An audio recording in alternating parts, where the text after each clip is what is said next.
Je ne vais plus être dirigée par mon ego et ce que lui il veut. Voilà.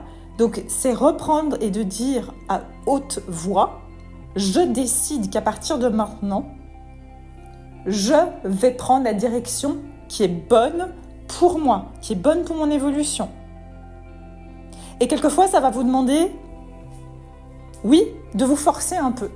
C'est-à-dire que malgré que j'ai cette embûche aujourd'hui, je vais quand même y aller. Défiez votre ego.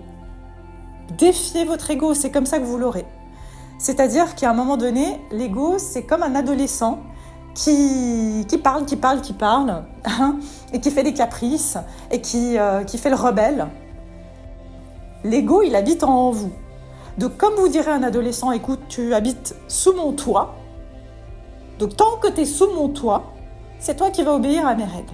J'espère que ça vous aura aidé et que ça vous permet de pouvoir mieux comprendre qu'est-ce qu'une protection divine et versus l'ego, l'auto-saboteur.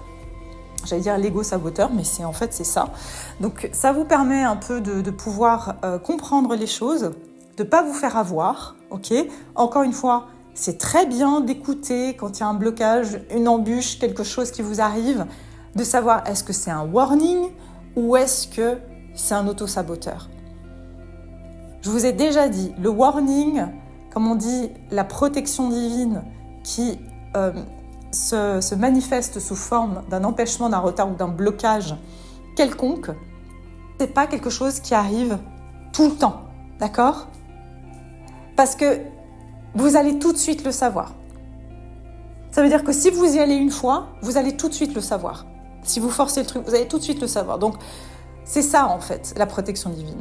C'est pour ça que je vous ai dit, des fois on est obligé même de transgresser la protection divine pour apprendre comment à faire la distinction entre les deux.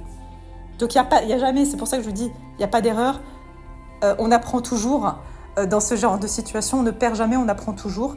Donc c'est vraiment ça qui va vous permettre de mieux comprendre, de mieux discerner.